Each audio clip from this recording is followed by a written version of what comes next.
Welcome to another tips video. As you guys know, we're always finding neat little things in the Tesla the longer we own it. And in our last 3 videos, we covered a lot of stuff.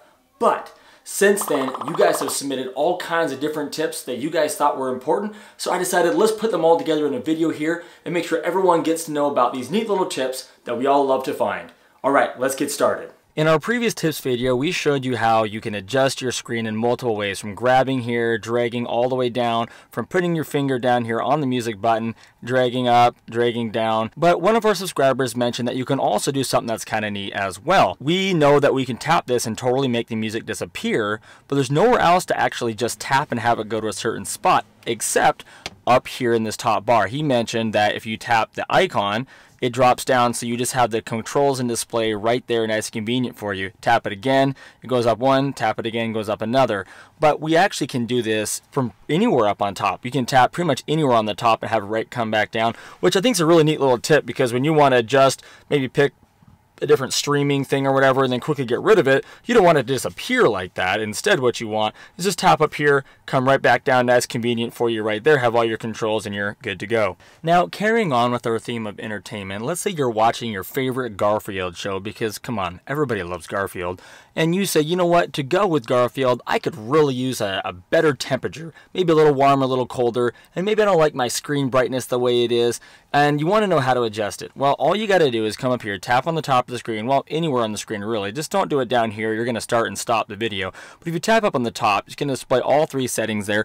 All you got to do is put your finger on it, it pulls up that scale, you can slide it either way down here, it doesn't matter where you put your finger, and it slides, and that carries pretty much throughout all of Tesla's settings, where you can slide your finger not only on the button. Same thing with temperature, you just put your finger on it, slide it wherever you want to keep it. Same thing with volume, put your finger on it, slide it. So you got all your settings right there. But one thing that it does not do is it does not let you adjust your seat heaters. So the other way you can do this is remotely. So all you got to do is come into your app on your phone, and once you're in the app, all you have to do is come into your climate control, and in here you have all your settings. You can adjust your climate, you can adjust your seats, everything right there. I mean, you could even go back here and adjust your media, your volume, and everything right from the app as well. Now, next up on my list is a question I get a lot from subscribers, which is how do you make your car just by default go into Navigate On Autopilot mode? Well, first thing is you have to have full self-drive package on your vehicle. That's to start. Make sure you already have that already set on your vehicle. But the second thing is you got to make sure that this is blue, and there's 2 ways of making it blue. There's one where you just tap on it, so if your car looks like that right now, when you go into a new navigation destination, when you enter it, if it looks like that, then that means you don't have the default set to Navigate on Autopilot. I'll show you how to fix that in a second. If it looks like this when you put in a new destination, then you know you're set. So if you don't have it set like that, all you got to do is go into your settings, go into Autopilot, customize Navigate on Autopilot, and then where it says enable at start of every trip, just make sure that's set to yes. I have all my other settings set to Mad Max because I like changing lanes like a normal human, and I figure anything less than this, from what I've tested out, it's just way too unaggressive. And Mad Max isn't even that aggressive. And so that's how you get it onto your default to be Navigate on Autopilot. And remember, right now it only is going to actually show up when you pull onto a freeway. Otherwise, it is not going to be a Navigate on Autopilot. It's just simply telling you that when it can be, it will automatically go there without you having to engage it. Okay, so on the last video, I showed you guys how you can pull up the Maps app, and this can be in Google Maps or Apple Maps. You can type in a location, like Safeway, click on a location, scroll up, click the share button, and then tap Tesla, and just like that, it'll send it over to your destination. Now, to take it a step further, one of our subscribers said one thing you can also do is find an address already in a publication, like in a Notes app like I have here where I typed it, or it could be a web page anywhere that it's a clickable link. It could be blue, could be underlined, and you can also just tap on it there. It pulls it up in the Maps app, tap share again, send it over to your Tesla. And that's kind of convenient because then you don't have to actually type it into the map if you find a location and then hit share. So just one little step to make things just a little bit easier. Now, this next tip is very much a convenience tip, and it saves you a little bit of time when you're in your car. So in our last video, we showed you guys how you can go into your settings, go into display, and then you can put it in screen cleaning mode. And when you're in this mode, then you can take your towel and you can, wipe down your screen and get it all nice and neat. And when you're done, you press and hold for 3 seconds, 3, 2, 1, and then your screen comes back on.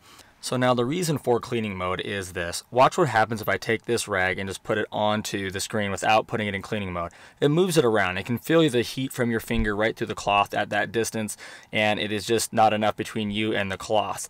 And so one thing that a subscriber said is if you just fold it a couple times here like this, you could then take it and clean your screen just like that, and you don't have to worry about putting it into the cleaning mode and then waiting all those seconds to get it off. It just makes it a little bit more convenient. On that same note, if you're really worried about fingerprints on the screen, another subscriber mentioned that you can just take your knuckle and make all of your choices with your knuckle, and what that does is it keeps your greasy fingers off the screen, and it really saves down on the time of needing to actually clean it. It actually works fairly well. I think where you're going to run into the challenges with that is if you're going to do some sort of typing like on a web browser where you're going to have to actually type something. Let's see, allow. That might be a little bit more tricky, but it is a neat little trick for getting around on things. Let's just see how hard it is to type with your knuckle. Let's see there, backspace, round. Actually, you know, the screen's keyboard is pretty good, so it's actually not that hard. It's not easy, but it's doable. So anyway, a little trick there to help keep fingerprints off the screen. So another neat little trick is if you want to get to some of your controls, rather than going over to your controls over here and just waiting for the three controls to pop up there, you can also, if you're already in your phone, just force press or press and hold on the app, and you get a few options there as well.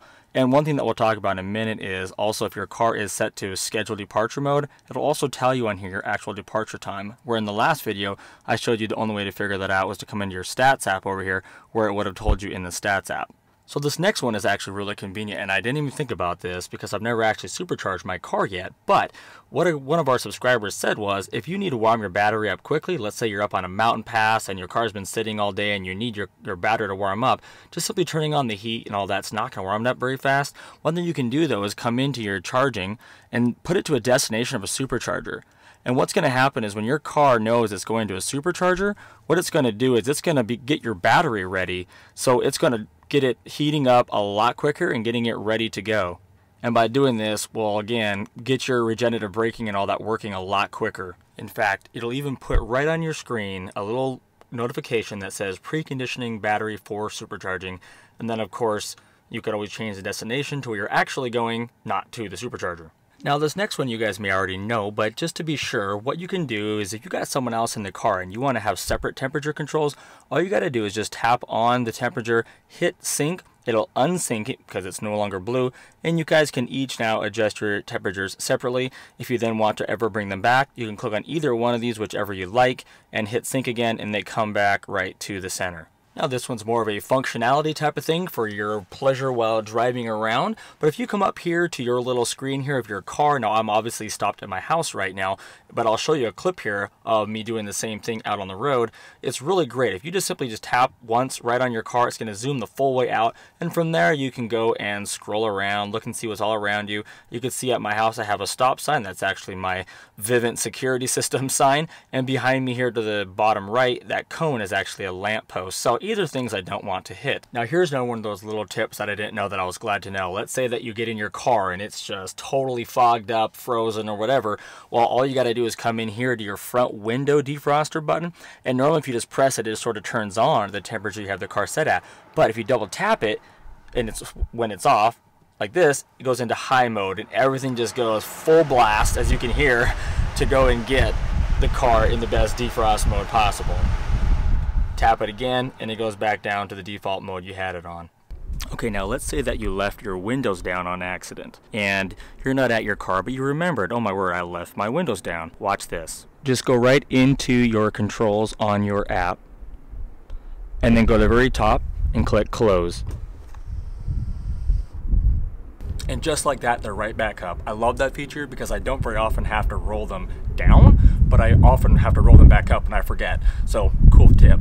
Now this next tip is from one of our subscribers, and it's to do with keeping your battery healthy while you're gone for long periods of time. So they said if you're going to leave it in your garage for 3 to 6 months when it's not being used, to plug it in, And then set the settings on your car to only charge up to 50%, and then you'll be good. This will keep your battery from charging all the way and then draining down slow, charging all the way. It's kind of one of those little extra things to keep your battery healthy. Also, one thing to help with your battery draining is to don't open the app every day, constantly checking your Tesla. Every time you wake that car up, what it's going to do is it's going to come out of that deep sleep mode and it's going to start draining on your battery as well. So thanks for that tip. Okay, so we're having a windstorm here, so I apologize if this next one's kind of loud, but that is from a subscriber that said, remember to wipe all your cameras before you're going on a trip, especially, or just any drive, especially if it's been snowy out and cruddy all over the roads. What I do is I just get one of these kind of like little non-lint type cloths. You don't want to use anything like wet ones or anything like I do inside the car because it leaves a residue on it and it's pretty hard to get off. So even if it's muddy, you know, you can wash these things. But I just take it. Doesn't take much. And I go around the car, and remember, there's a lot of these on the car, so make sure you don't miss any of them. Now this next tip comes from a lot of our subscribers who, when you guys saw my last video where I was driving in the snow, you corrected me on this, and rightfully so. And that was that when you are going to be in snow icy conditions, you want to remain mostly in control. And for those of you who know how to drive in the snow, this is probably even more important that you guys do this. Around here in Washington, a lot of people are really jerky on their brakes, so whether it's best for them to be changing their regen settings or not, I guess it's yet to be seen. But what you do to change this is go into your settings and go into driving, and then when it says regenerative braking, turn it down to low. And what that's going to do is it's going to make it so it's not going to try to stop your car, rather it's going to just, you know, make you be a lot less aggressive as it's winding down, so it's not quite as like hitting the brake hard. It's more like hitting the brake really soft. And then you can even go down to roll a step further where it won't try to come to a stop. It'll just go down to about 5 miles an hour and then let you stop when you're ready. And that just gives you a little bit more control of what's happening with the vehicle. I've gone out twice now in the snow, and the regenerative braking has worked very well for me. The first time it wasn't very much snow at all. It was pretty much right on contact, but there was a little slick, was kind of slushy snow. The second time I went out, we had packed snow and ice on the road, and I used it on hills and everywhere, and it was fine. But I'm assuming because so many people said no, put it into low setting, that is the smartest way to do this. Those of you who have a lot of experience with testing this out. So I would definitely recommend that based on popular opinion. Now in our last video we talked about how if you want to switch gears and put it into reverse, for example, you don't need to completely come to a stop. All you have to do is be going under 5 miles per hour, let your foot off the accelerator, flick it into reverse. You do not have to put your foot on the brake to do that, and you can move the car around, put it back into drive, all while not actually putting your foot on the brake. But one thing to just remember is if you're actually in park, to get it out of park, you do have to actually use the brake. You can try to go in reverse, it just gives you a little bit of a yell. Into drive, same thing, nothing happens. So just a quick little reminder that even though when you're moving, it's a little bit different for gear changing than when you're stopped. When you're stopped, just put your foot on the brake, put it into gear, you're good to go. So here's another helpful little tip for some of you guys. If you're in autopilot like this and your speed and max speed are set to the same thing, if you take your thumb right here and just do a quick flip, like just like that, real fast, it'll max you out at 5 over on the speed limit there for your inner city driving. And if you're on the freeway, it's the exact same thing as you're going. If you just flick it up there real quick, it'll just go up 5 each time that you do that.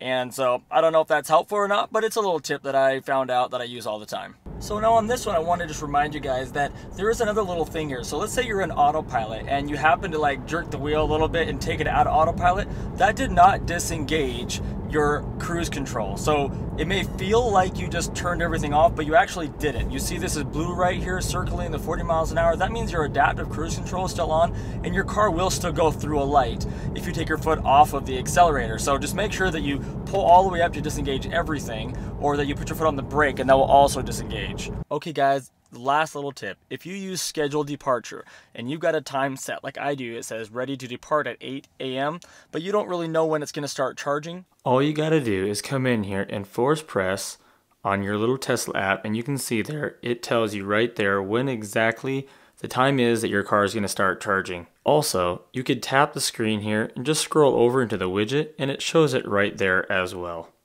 Okay guys, I hope you found a couple of those tips useful. I know I sure did. Thank you, subscribers who took the time to comment and help all of us out in this community. The community here at Tesla is amazing. If you guys did find some of these tips useful, comment down below and thank the subscribers for taking the time to post that, and hit that like button. All I want to do in this channel is educate and help people that are Tesla owners get better and more familiar with their vehicles and have a ton of fun in the process.